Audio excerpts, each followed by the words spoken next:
Nothing in this video presentation or on our website should be construed as medical advice. Consult your healthcare provider for your individual nutritional and medical needs. The information presented is based on our research and is strictly that of the author and not necessarily those of any professional group or other individual. Well, we're going to go on and get started.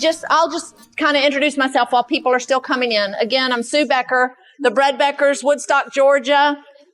We have some of our great resource material, 3 of my favorite cookbooks, Ancient Grains. A lot of people are interested in ancient grains, particularly if you have wheat sensitivities. We'll talk about that a little bit today. She does use wheat, but she also introduces grains like spelt and kamut and quinoa and some of those other fun grains. So I love Maria Speck. She's just a beautiful, beautiful lady. If you saw her, you would know right up front that wheat will not make you fat. That little lady's about this big around, and she's been eating whole grains and wheat all of her life. She's Greek. Her mother's Greek, her father's German. And then this is a great book called Grain Mains. This is written by 2 chefs. One of the guys was diagnosed with severe bowel disease and got to researching grains and decided, you know what, we need to make it the main dish instead of the side dish. So incorporated that, completely reversed his health and his bowel issues. And so that's a great book. And then my favorite title, if nothing else, is Whole Grains Every Day, Every Way. I just love the title of that. That's my philosophy in life. My very favorite book on eating healthy is What the Bible Says About Healthy Living by Dr. Rex Russell. You will not read a more simple, just practical. You read this, you put it down, you go, I can do this. Just eat real food. It's like a lot of y'all were in my class last night. So I'm really, really, glad you're here today. And then this is a book that I just picked up and started carrying. I don't like to carry a lot of healthy eating books. In fact, What the Bible Says About Healthy Living is the only one I do carry for the most part. But this book goes way beyond just eating. She talks about, microwaves and environmental things and immunizations and just stuff like that. So it's just a really, really good, very well-researched book from a biblical perspective. So that's a very good book. Those of you that are out of town that aren't local, we have over 150 co-ops as well that deliver every quarter to lots of locations. You can go on our website and look for your location. We have you on an order schedule. It's just real easy to work with. We have a coordinator in each one of those locations that you place your order, pick it up from her. It's just real easy to do. So because, as you know, if those of you that are already maybe into this lifestyle, grains are not easy to just walk in the grocery store and find, not in bulk anyway. So, all right. Well, we're going to get right into it. I have no idea how long this is going to take. I mean, I can only do an hour, so I just don't know. These are my notes. So let's just get started with and open with prayer. Lord, I just want to thank you so much for this glorious day, for this privilege and opportunity to speak into the lives of so many families represented here. I pray that you would give me wisdom on what to say, when to labor on a subject, and when to move on. I just thank you for this time, and I thank you for the wisdom that you've given me. And I just pray that everything I say and do this morning will bring glory to your name. Amen and amen. First of all, I want to address but food intolerances and food allergies in general. I will say this, that a food allergy, there's a lot of misuse of that term. Technically, a food allergy is you cannot digest a particular protein portion in that food. Like a dairy allergy is you cannot digest the casein. Whereas a food intolerance or a food sensitivity, there may be another component in that food that you can't, just doesn't make you feel very well. And a food allergy, the symptoms or the effects of those can be as severe as simple as, it's not very simple when it's a rash and you're the one that's itching, just maybe a little wheezy, a little sinus congestion to anaphylactic shock. I mean, it's a broad spectrum. And so it's very important. And I don't want anyone here to think that I'm downplaying a for real food allergy, okay? Because I'm going to address some things. And also I want to go ahead and just right up front ask you to forgive me if I seem arrogant or a little, I am a little, because I've been doing 6 months of research. And if you don't know what RUR is, you'll see in just a minute. But so just forgive me. I might be a little intense, but it's not my heart.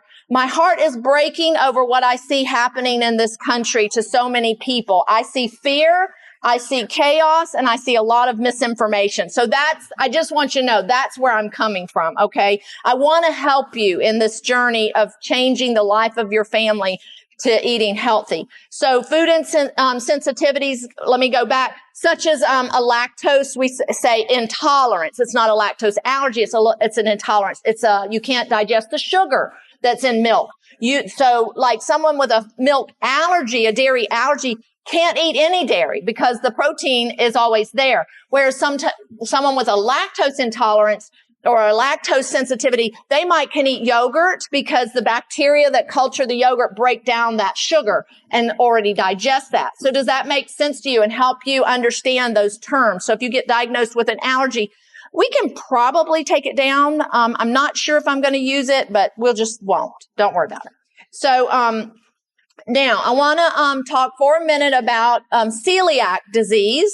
That has actually been considered an autoimmune disease. I'm not so sure I totally agree with that. In my early years of studying and looking into disease and sickness and health and all that, I was always taught and read in physiology and biochemistry books that celiac is a disease you're born with. You're born lacking an enzyme to digest a certain component of the gluten structure in grains. Gluten is the protein portion in grains. It's not a bad guy. It's a long strand of amino acids. Does anybody know what amino acids are? Those are the building blocks of proteins that your body has to have for food. And so that's what gluten is. It's not something that someone mysteriously dumped in our grains. It's there. It's in most grains. There's only about 7 grains that are truly gluten-free. Most grains have gluten in it. Wheat is the king. Gluten is the protein that when you knead bread dough, it untangles and becomes very stretchy. So when the yeast produces carbon dioxide, it can stretch. And so it traps those carbon dioxide gas, and that's what enables the bread to rise. Wheat has the highest content of gluten naturally. It does. That's why it has prevailed as the king of bread making. It will make the lightest, fluffiest bread. Now, we're going to talk in a little bit about what's been done to our grain, our flour, not so much what's been done to our wheat. But I just wanted to cover that before we get into the heart of the matter. A lot of what we're going to be talking about this morning does pertain to this book. And I've got to go here. How many of y'all have read this book? You probably have, and you just don't know that you have. Because if you see anything in a magazine that talks about wheat belly or losing wheat and losing weight or the evils of gluten or franken wheat or synthetic wheat, it's all coming from here. It's been on the New York Times best-selling book list for several years now. And so we're going to get into this book, and much of what I'm going to talk about is rebuttaling information in here. So it's going to sound like a book review, but you're going to get a lot of good information as I tell you what's wrong with some of the statements in here. Okay? Is that okay? Don't want you to think, well, that whole class was just about wheat belly. Well, it is kind of, but you're going to get some good information out of it instead. Dr. William Davis is a cardiologist, and he states on the back of his thing here that this is a provocative book. Look at how eliminating wheat, even so-called healthy whole grains from your diet. Sorry, I'm trying not to be obnoxious. But anyway, from our diets is the key to permanent weight loss and can offer relief from a broad spectrum of health and digestive issues. He also, I've seen him interviewed. He calls wheat the world's most destructive dietary ingredient, and claims that with the elimination of this perfect chronic poison, most health issues can be resolved or reversed. I'm sorry. I'm trying to be nice. I have read this book, and I have researched many of the claims extensively. And I know that some of you that may know me and know that I teach about milling your own grains, particularly wheat, that you're going to go, of course she's not going to like this book because it's going to hurt her business. It's everything, it's against everything she's teaching. Well, I just want you to know that when I read the book and started getting red flags going, this is not what I've seen for 21 years. We've seen people that started milling their own wheat, make the claims of losing weight, cholesterol lowering, blood sugar stabilizes, their kids come off of allergy medicine, all the things he's claiming that if you go off of wheat, you will find those things. So I'm like, okay, something's wrong here. So then I started Googling and reading and researching and looking. And I want to tell you that the first 2 sites that I came on that were a rebuttal to this book were gluten-free sites. So that was kind of interesting. They don't even like him because it's just not correct information. I've been teaching others about the health benefits of eating healthy, particularly whole grains, since 1992. And I'll give you my credentials. I have a degree in food science from the University of Georgia. Food science is the study of food manufacturing, food processing, food fermentation, everything that has to be done to food to make it, according to the food industry, safe. I've since learned that, much of what I've learned is interesting for sure. But I have a background. I have a lot of biochemistry, physiology. I went to the University of Georgia as a pre-med student, realized I didn't want to be a professional. I just wanted to be a mom. And, but I did want to graduate from college. So, but I'm self-taught and self-studied for many years, even after graduating with that degree. A good time for me, and Brad can attest to it, is a biochemistry book, a physiology book. I go to curriculum fairs to buy curriculum for myself, not my children. I am a certified nutrition counselor. I got my certification from Trinity College of Natural Health. Back in 2009 or 10, I think I finished, and I'm currently enrolled in the naturopathy program with Trinity College that I'm hoping to finish that certification in the next year. So you can see I study, I read, and I look. I've got to know the truth. But first and foremost, unashamedly, I am a Bible-believing woman of God. I am a Christian, without a doubt. And here's what I'm having problems with. The whole hunter-gatherer philosophy is the basis for most diet things out there. A lot of your health, that's why I like what the Bible says about healthy living. A lot of your diet books, your healthy eating books, they all talk about the whole hunter-gatherer. How many have heard that term? Anybody? Okay, it's even creeping into Christian textbooks and Christian books and philosophy on eating healthy. And basically what that is it comes from totally an evolutionary viewpoint, because I kept going, what is this whole hunter-gatherer thing? Which I'm like, okay, I do not deny that there are people groups that aren't as agricultural as other people groups. And I understand that people used to hunt and gather, but they were also farmers. And that whole philosophy is based on evolution, believing that for millions of years, we've been hunter-gatherers. And it wasn't until, and I've even read this in this book and other books, the paleo diet, even Christians, some Christian books out there on healthy eating. And it wasn't until years later that man became farmers, and they blame agriculture for the demise of our health. And I'm like, are you kidding me? Because let me tell you what the scripture says. The scripture says that in the beginning, in the day that the Lord made the earth and the heavens, when no plant of the field was yet in the earth and no herb of the field had yet sprung up, the Lord God had not yet caused it to rain upon the earth, and there was no man to till the ground. And guess what? He made man, Adam and Eve, and where did he put them? In a garden. And what did he tell them to do? Tend it. What does tending it mean? Plow it, plant it, grow it, take care of it. Adam and Eve were cast out of the garden, and even the curse that was put on Adam was by the sweat of your brow. Thorns and thistles were going to have to come up. He was going to have to weed the sucker. And if I'm sorry. Anyway, his first son, Cain. Guess what his description of him? Have you ever read that? Cain, he was a tiller of the ground. So where's the hunter-gatherer philosophy there? I'm a science major. I've listened to evolution my whole entire life at the university. You just get steeped with it if you're a science major at a major, university.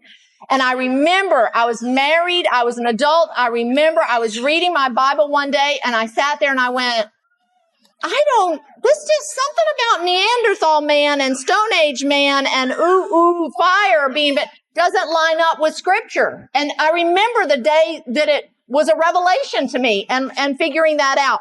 So, I just want you to say, you've got to be careful in what you read. And I was kind of sucked in hunter-gatherer. Yeah. No, it's a false philosophy. It's based on evolution and it is completely unscriptural. What I have a problem with also is, this book.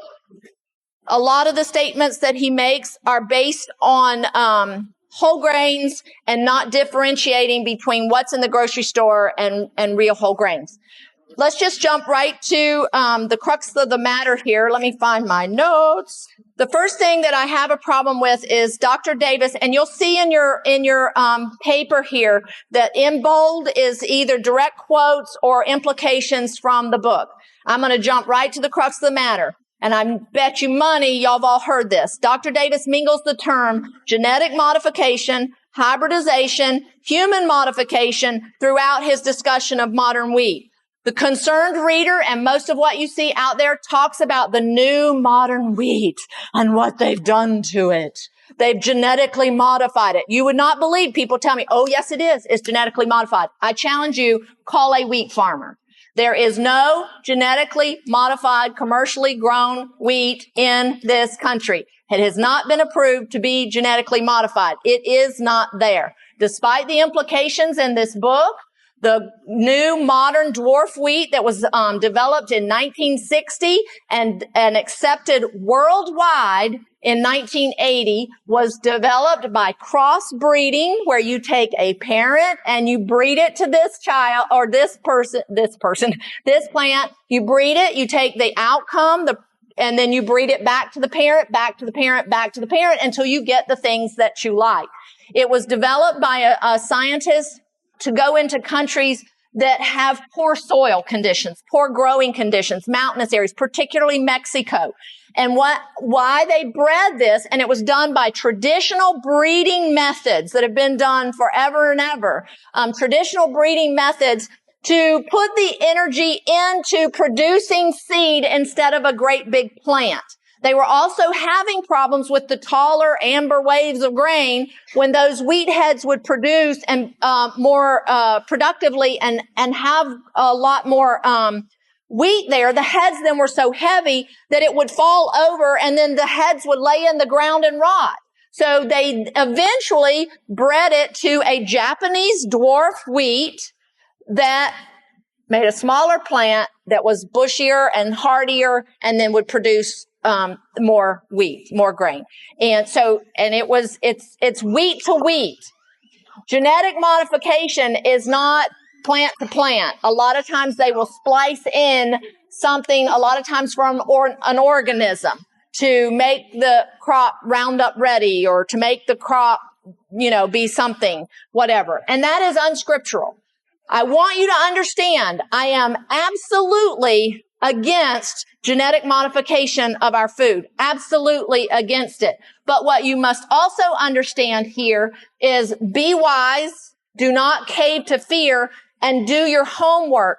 Dig a little deeper, because here's the truth of the matter. The United States of America is the #1 exporter of wheat in the world. Mexico and Japan are our #1 importers. Globally, there is a global resistance from genetic modification of grains worldwide. They don't want it. Our wheat farmers have resisted and resisted and resisted the genetic modification of wheat, because if we do this, they will lose their exportation and it will greatly hurt them. They have resisted. In 2001, supposedly, the last trials were done. They received so much resistance, the powers that be, they dropped the trials and they never requested government approval to genetically modify wheat in this country. Now, they have found, a wheat farmer has found a field of genetically modified wheat in Oregon. It has the wheat farmer's outraged. There are lawsuits pending because they don't want genetically modified wheat. Okay? Is that contrary to what you're hearing? The Franken wheat, the synthetic wheat, and oh, yes, it is. They've done things to that wheat. No. They've done things to the flour. That's the problem. As far as I can tell, and we have wheat growers, and I've talked to the grower of Kamut. You would think of all people, he's an ancient grain person. You would think he would really jump on the Wheat Belly book, and it's full of holes. He says he's a sensationalist at best. And if you read the entire book, he starts out sounding like he's very much for you to give up wheat and go to the ancient grains. If you read all the way through and you get to the end, he doesn't want you eating any grains at all. It is nothing more than the high protein, low carb diet that Dr. Atkins introduced in 1970, that the paleo diet, they want you to eat meats and vegetables. And it's based on evolution. It's based on that we were not created by God to eat bread. Well, that's interesting. So, and my suggestion to you there is call a wheat farmer. Ask him for yourself. I just challenge you to do that. For clarification, I just gonna say it again. Wheat is not genetically modified, commercially grown in this country. Not yet. I'm sure I don't know. They're receiving so much resistance, I just don't know. Rice, the same thing happened to rice. They resisted and resisted, and 2005, there was rice field found that was genetically modified, and it hurt the rice exportation. Wheat is so much bigger than our rice export. I mean, we are the number one in the world. And if you still have doubts, and this is what I tell people, organic by definition cannot be genetically modified. So buy organic. And I understand that, at some point, like with corn and soybeans, a lot of time people are saying it's so genetically modified, it's very hard to even keep the contamination. I understand that. And I don't know what the answer for us is there. I mean, there's only so much we can do. But buy organic. By definition, organic cannot be genetically modified. Dr. Davis claims that Dr. Davis is the author of the Wheat Belly book. He's claimed that wheat has been modified by humans to such a degree that modern strains are unable to survive in the wild without human support. Okay, did you just hear that? That is ridiculous. This is not an animal, a wild animal that has been domesticated and has lost its natural predatory instincts. This is a plant. What does the scriptures tell us about a plant? Go to the lilies of the field and consider how they grow. They neither toil nor reap, yet their God gives them the food that they need. Okay.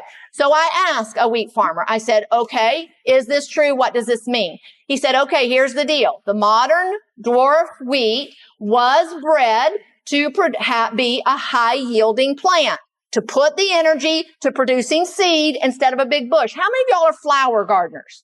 You know good and well that you don't put a high nitrogen fertilizer on your flower bed because you're going to get a big bushy plant and not a beautiful flower. It's much less that you want to fertilize those flowers. And that's why they make special plant food so you get flowers and not a big bushy plant. That's exactly what they did with the dwarf wheat. So I called him and he said, no, here's the deal. It will grow without fertilizer. That's why they developed it, so that Mexico and China and some of these places could grow wheat on very not so fertile soil and produce it. And he said, here's the deal. If you don't heavily fertilize it, you won't get a high yielding crop. Okay? Because it was bred to put the energy in producing the wheat instead of the plant. He said, but if you just leave it, you're going to get grain. You're going to get wheat. You just won't get the superabundance amount. Does that make sense to you? So that's a ridiculous statement. Dr. Davis implies that the modern dwarf wheat is some type of reproducing machine gone bad. And I know that I may be boring you for those that you haven't read the book. Maybe you're even going to go get the book. I wouldn't. But anyway, and he coined such terms as synthetic wheat. He makes you think that Big Brother has just made this into something that's not real. And he even says that 5% of the proteins in the modern wheat is unique to that variety, meaning that they are found in neither parent. That is a quote from his book. That is genetically impossible. If you don't have a code for a protein in your gene pool, you ain't going to have it. Weather conditions may suppress or encourage the the manifestation of those things, but it can't have it if it's not there. Simplistically, and I don't want to oversimplify too much, if you don't have a gene for blue eyes and your husband does not have a gene for blue eyes, your child is not going to have blue eyes. It is not going to happen. Now, you may have the gene and you may not ever have a blue-eyed child, but you certainly are never going to have a blue-eyed child if you don't have a gene for blue eyes. You got it? Okay. It's not going to happen. So it's not some synthetic wheat that's got mystery protein that's not even genetic in its genetic code. Genetically impossible. Dr. Davis then goes on. So when I was first reading the book and he kept talking about healthy whole grains, I'm like, okay, he just doesn't understand the whole thing about freshly milled whole grains. Well, he then, as soon as I said that, boom, read this little page in his book. And he has this long little 2-page discussion of how even freshly milled modern wheat caused adverse effects for him, comparing his reaction to freshly milled einkorn with freshly milled organic red wheat in the section A Good Grain Gone Bad. It's on page 26 and 27. He tells the story of how he personally milled einkorn and milled organic red wheat, made bread identically out of both of them. And then one day he ate the einkorn and his blood sugar was fine and it didn't go up. I thought it was kind of interesting that his blood sugar on day 1 that he ate the einkorn was 86, his starting blood sugar. And he said it stayed fine. Everything was great. And on day 2, when he ate the red wheat, I thought his blood sugar is 86. How many of y'all take your blood sugar and it's exactly the same on both starting days? I thought that was a little interesting, but anyway, whatever. So he says that, when he ate the red wheat, that his blood sugar went up, he had brain fog, and he felt terrible, and even though it was freshly milled. So I'm like, oh man, okay, so what's up with this argument? So I'm talking to a doctor friend of mine, and we're talking about it, and he deals with alternative stuff all the time, and he said, well, maybe he had a wheat sensitivity. Everything he describes a wheat sensitivity. So sure enough, I go back in the book and I'm reading, and right there at the beginning, he says, I have a wheat sensitivity. Well, duh. So what did that just tell you? And then I like it because he does go on to say, he said, I realize that this isolated personal reaction is not scientific. I'm like, yeah, but why'd you put it in the book? So anyway, I do not deny that there are wheat sensitivities. We just talked about that. Okay. A celiac has a gluten allergy. They will not ever be able to eat gluten because they are born lacking the enzyme to digest gluten. It affects less than 1% of Americans in this country. And let me just tell you, if you're reading the alarming statistics that say celiac disease has doubled, how many of y'all read that? Are you scared? It's doubled. It's on the rise. It went from 0.2% to 0.9%. Just so you know. I mean, you're thinking, oh my gosh, we've all got celiac now, aren't you? 0.2 to 0.9. Wow. That is, I realize that's doubling, but okay, whatever. And I don't mean to discount those of you that have celiac. It is a lifelong issue that you're going to have to deal with your child. Most people that have celiac disease are diagnosed very young. Your child is sick a lot, can't seem to gain weight because they cannot digest gluten. But here's another thing that I have a problem with. How many of y'all know your baby in the hospital, a few days old, they do a test called PKU, right? That is to test for phenylketonuria. Phenylketonuria is a disease where you're born lacking the enzyme to digest a particular amino acid called phenylalanine. Do you know that? If you lack it, it's your baby then is phenylketonuria. They must take you off of milk because milk has phenylalanine. Must put you on a very low protein diet. Phenylalanine is in a lot of our protein foods. If you do not go on this diet, it will cause severe health issues, even mental retardation. Very similar to all the talk in here. Most of his arguments, he bases it on what wheat does to a celiac. Really? Now, what if we based all of our thoughts and processes on meat and milk based on what those proteins do to a phenylketonuria? How foolish is that? I mean, read it. No, don't read it. The whole book is just full of, well, with a celiac, da, da, da, da, da, da, da. And I'm like, okay, duh. I'm not taking anything away from that. So we have to be careful on what we're basing it on and what people we're looking at. But, so his reactions were very much due to his wheat sensitivity. In all of our 20 years, there's about 10% of Americans have a wheat sensitivity. Less than 1% is celiac or has a gluten allergy or gluten intolerance.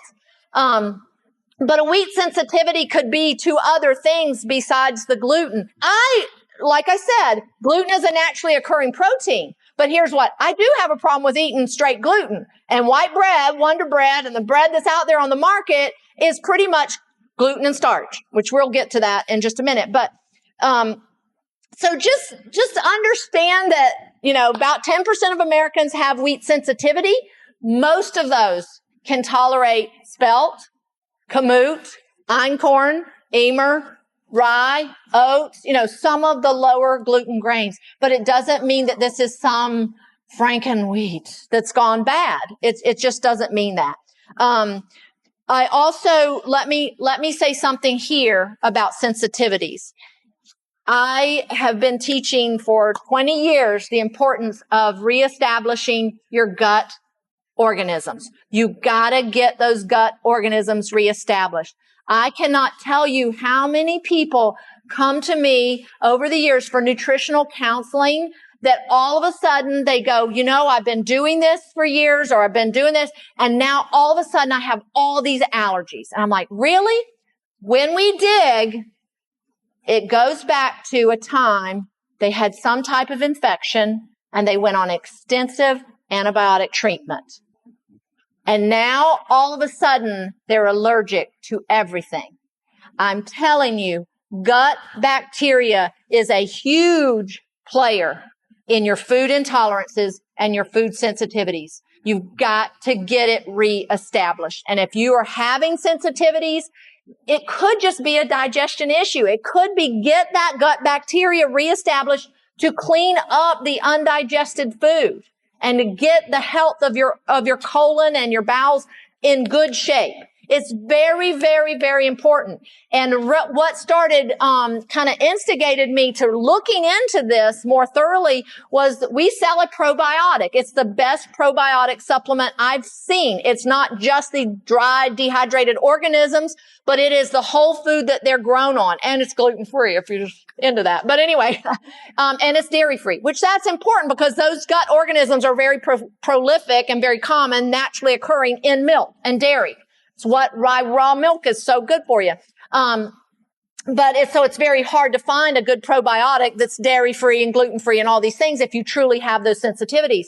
But when I called the company, it's made in Australia, and I was talking to them about carrying the product, what intrigued me is he said, this is an amazing product to get the organisms reestablished. And he said, we have customers that go on this and he said, in about 6 months, even celiacs, if they eat a little bit of gluten, they're okay.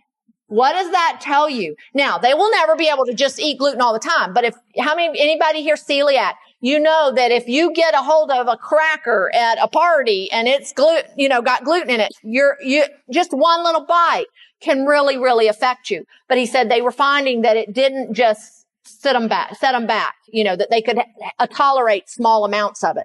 So that's very interesting to me. And I just can't stress enough. You got to get that gut bacteria, and don't just roll over and go, oh, this must be it, and think that it's a lifelong death sentence that you have a sensitivity now. You can, I think, for the most of these sensitivities that we may be experiencing, you can get over them.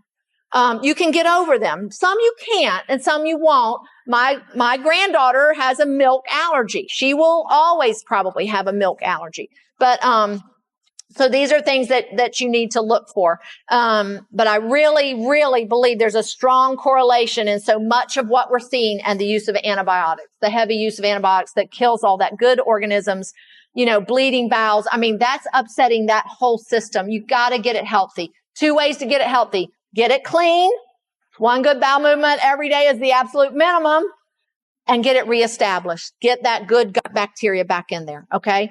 Dr. Davis makes continuous references to healthy whole grains. Oh, I'm only on page 5. We got to go to 14.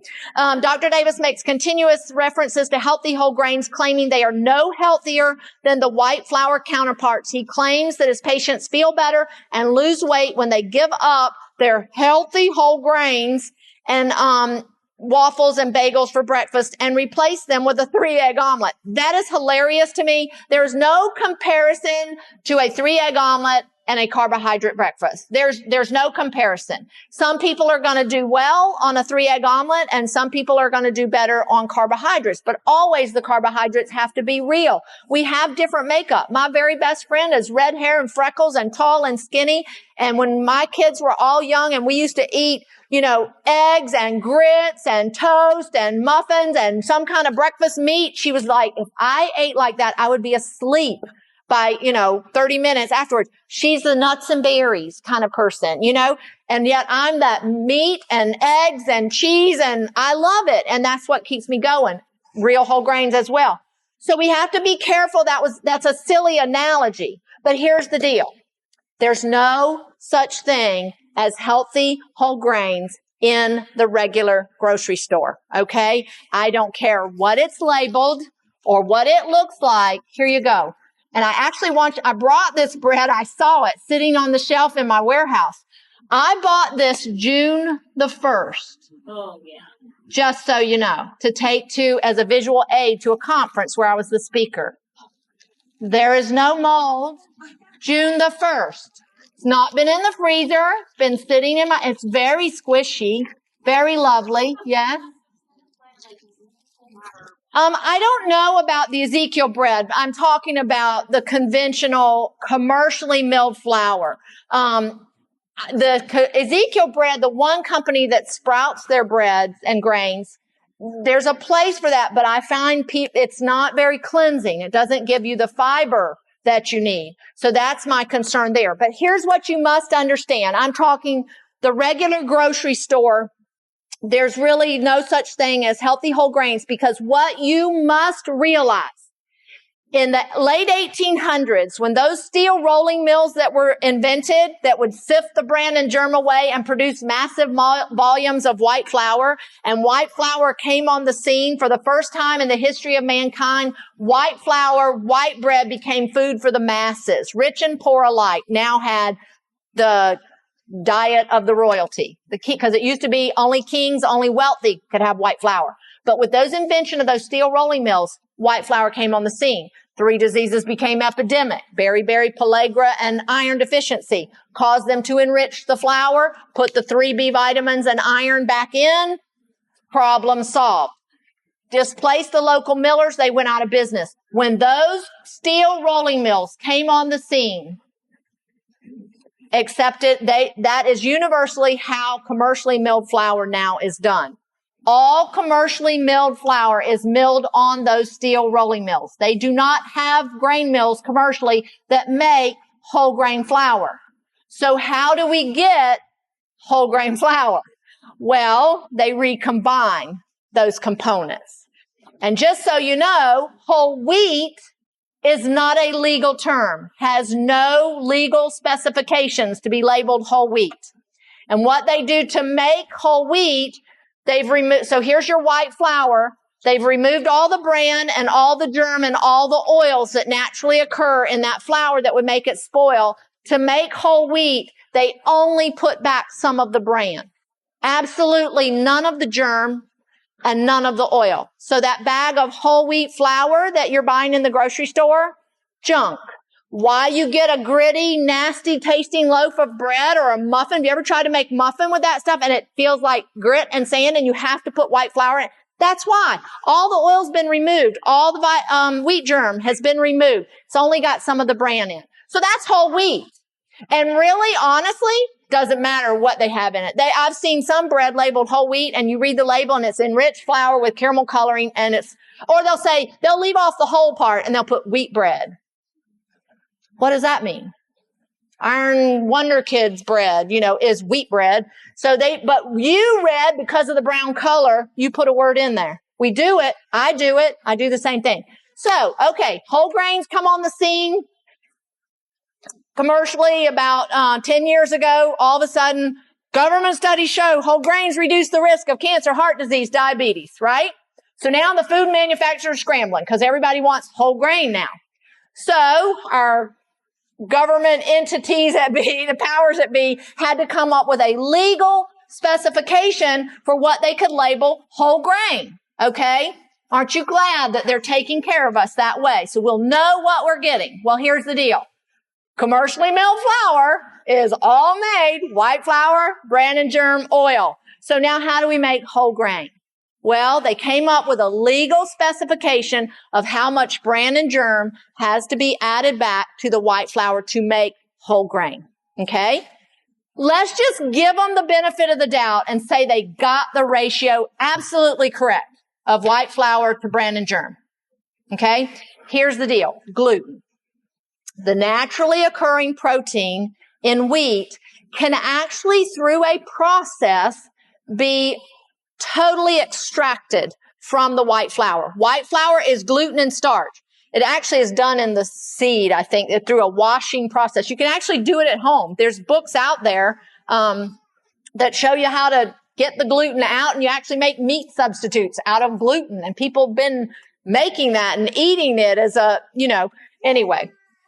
So gluten can be totally extracted, and I sell it. It looks like flour. Okay? In the food industry, the white flour is gluten and starch. That's all it is. The extracted gluten is not considered flour at all. So, let's look at this loaf of 100% whole grain bread. The first ingredient is whole wheat flour. Now, doesn't say whole grain, so that's kind of interesting because usually to be labeled this, they have to say whole grain. So I'm not sure why they put the whole wheat terminology there. The second ingredient is water. The third ingredient is wheat gluten. What did they just do to the fiber to flour ratio?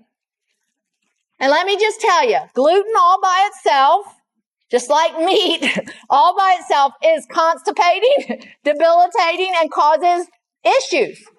Eaten all by itself. What do you think we've been eating for 100 years? Gluten and starch, white flour. But I'm telling you, this is no better because this is an unnatural amount of gluten that is in this bread. This will never solve your constipation issues and never bring the health issues that you're looking for. So does that make sense to you? So the healthy whole grain stuff that he's talking about, this is it. This is junk. Yes, I agree with him on that one point, that this is no better for you than white flour, white sugar.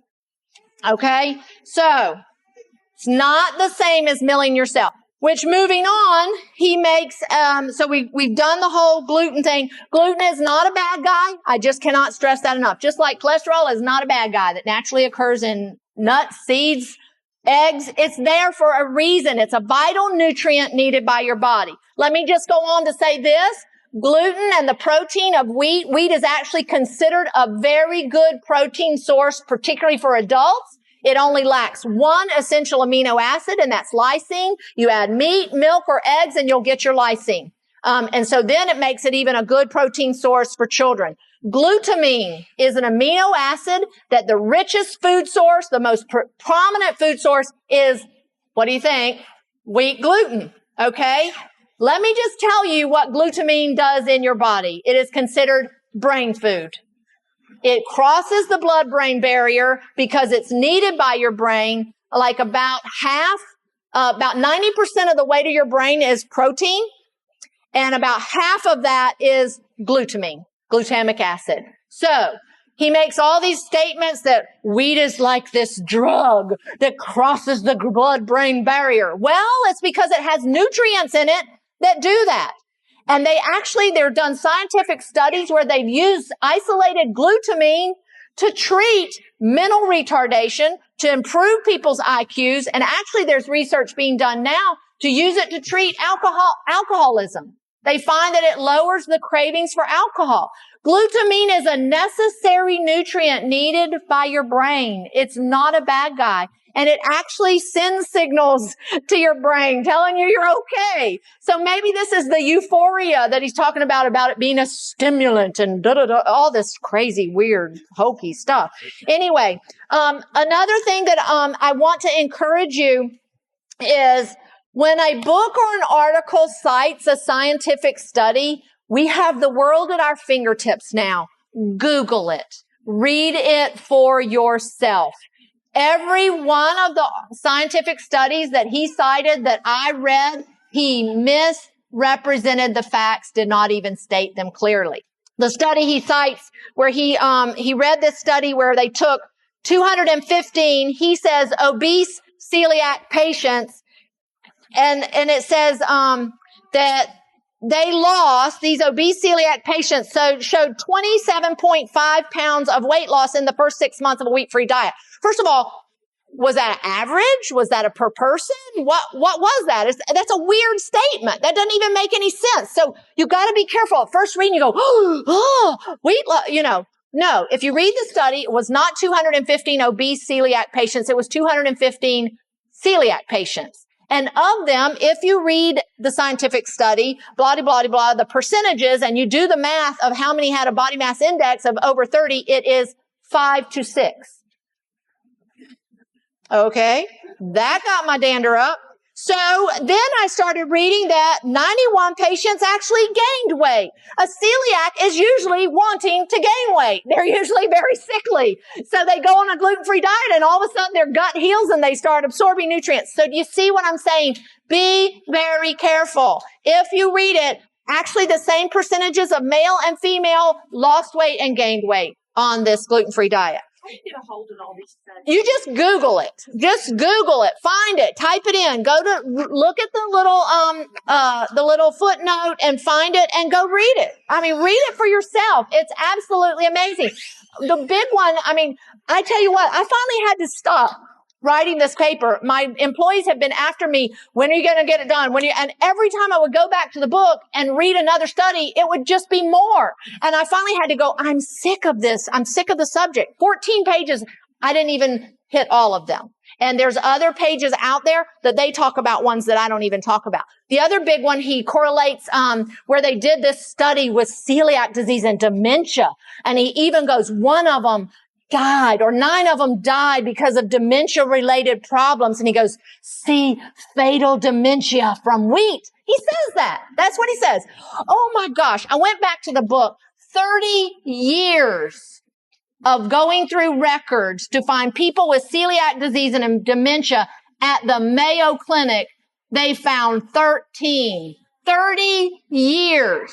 Wow, that right there tells you not a huge correlation. If it took 30 years to find 13. Okay, so read them for yourself. Dr. Davis makes a bold correlation between the rise of obesity and the increase in consumption of wheat. He says this, the sad truth is that the proliferation of wheat products in the American diet parallels to the expansion of our waste. Advice to cut fat and cholesterol intake and replace the calories with whole grain that was issued by the National Heart, Lung, and Blood Institute through the National Cholesterol Education Program in 1985. Okay, listen carefully to what I'm reading here. Coincides precisely with the start of a sharp upward climb in body weight for men and women. Ironically, in 1985, now you got to listen carefully, 1985 also marks the year when the Centers for Disease Control and Prevention began tracking body weight statistics, tidily documenting the explosion of obesity and diabetes that very year. Did you hear what that just said? That does not make a bit of sense. He says that we started getting fat in 1985 when the Heart Association started telling us to replace the fat and cholesterol with whole grains. But then he says 1985 is also, interestingly enough, the very year that the CDC started tracking it. Wait a minute. How can you say this was the start when this was when you began tracking it? Okay, do you see what I'm saying? There's something just ridiculous about this. What happened before 1985? Well, statistics I have read actually shows a severe decline in the health of this country in 1978. Well, guess what happened in the 1970s? Dr. Robert Atkins introduced the Atkins diet, the high protein, low carb diet. And the truth of the matter is that wheat consumption has actually drastically declined in the last 100 years. In 1829, and I list all the statistics here in the paper for you. In 1829, we actually consumed 225 pounds per person per year. It dropped steadily to 180 pounds per year, going on to like 1972. We hit an all-time low of 110 pounds per person per year. There was a slight increase until 1997, but very, very slightly. It only got up to about 147 pounds. But then all of a sudden, and this was according to the USDA, I forget the Economic Research Service. So this is not a wheat service. This is just somebody that looks at statistics and commodity consumption. And they said, and their statement was that they saw this increase slightly until 1997, but then it abruptly ended with the adoption of the low carbohydrate diets. And so now in 2011, the estimated consumption of wheat is only 132 pounds per person per year, way under, almost 100 pounds under what we used to eat in 1829. But here's the real change. Listen to this. Prior to the 1900s, home baking accounted for 90% of the total flour consumption used. By 1945, the bakery portion had increased to 60. Home consumption was only 40. By 1990, less than 10% of flour is consumed at home. What does that tell you? What has increased? Our consumption of processed bread products. Commercially milled, whatever you want to call it. This is the problem. We do have to make a careful, though. I mean, I kind of look at statistics and I've seen a draft that we started dropping in 1920. 1910 to 1920 is when white flour became universally the food for everyone in this country. That's when our health started dropping. I can make those same correlations and I have to be careful because let me just tell you, in the last 50 years, chewing consumption has increased. Running shoes consumption has increased. Does that mean we're fat because we now buy more running shoes? Do you see what I'm saying? We have to be very, very careful of making correlations that don't fit. The truth of the matter is meat consumption has increased 42 pounds per person per year in the last 100 years, and sugar consumption 57 pounds per person per year. Really? You think wheat is the most chronic poison we're eating and consuming in this country today? Really, really sad. His findings are contradictory to so many other studies. There's a Framingham study done in Massachusetts where they studied patients over years, and they found that those who ate 3 servings or more of whole grains a day had less fat accumulation around the middle. Contradicts his title. Wheat belly. Lose the wheat, lose the belly is what he's saying. Not true. 12-year study done on women found that those who consumed the most whole grains long-term had greater weight loss and a 49% decrease in being obese. 12 years they followed these women. This is huge. All right. I'm going to have to let you read the rest for yourself. Oh, I got to touch on glycemic index and then I'm going to close. This one really made me mad because he talks about, well, when my patients come in and they want to get their blood sugar under control and their weight under control, I put them on this glycemic index diet. And he states, an interesting fact, whole wheat bread, okay, increases blood sugar as much or more than table sugar or sucrose. Oh, are you kidding me? All right. So the glycemic index was devised to classify carbohydrate food according to their potential to raise your blood sugar. All right. So I want you to turn to that page. I want you to turn to page 10. Look up the glycemic index for yourself. You can see this. All right. But here I quote it.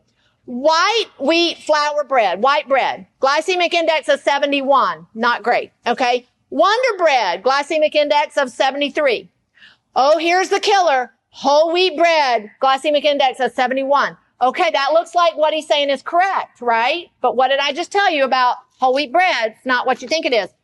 But why did he leave out these facts? 50% cracked wheat kernel bread. Look at the glycemic index. 58. 100% whole grain bread. This is from a bakery called Natural Ovens. They add a lot of flaxseed. They do use some white flour, so I'm not a big fan, but he does use whole grain flour, but he puts a lot. Look at his glycemic index with all that good flaxseed and the extra fiber he puts in there. All right, here's the real thing. Whole wheat kernels. The wheat itself. You know you can boil grains and eat it. Look at the glycemic index. 30.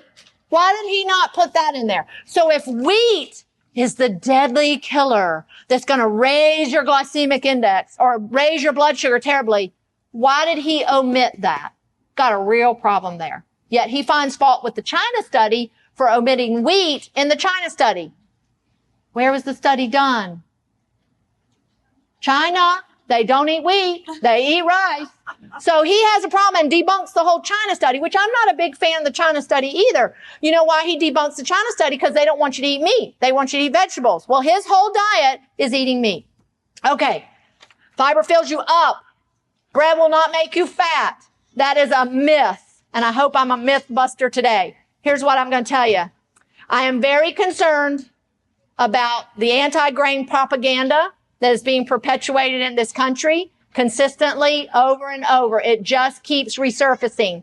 I am also very concerned about any diet that eliminates a whole food group, an entire food group, especially one that God has given us, especially one that Jesus compares himself to. That ought to raise some flags right there. It is all in the Bible. They're eating wheat. They're eating grains. They're eating barley. They're eating spelt. Grains are the most nutrient-dense food we have, and here's the deal. They store. You could literally live off of grains if you needed to. Now, I don't want to get too weird and hokey here, but we do have an enemy that is after us, and he will do anything he can to get us unfunctioning.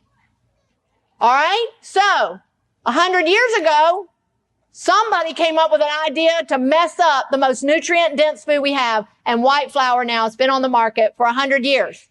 Now that whole grains have kind of made a comeback and everybody's looking at it a little bit more, now we got to make whole grains are terrible for you. You shouldn't be eating them, and not the wheat. Oh, no, not the wheat. I'm not kidding. I think there's going to come a day and a time, and it may be sooner than we think, that grains may be the only or the most reliable food that we have. If you can grow your garden and grow your fruits and vegetables, you might be okay. But grains don't have to be radiated to be stored.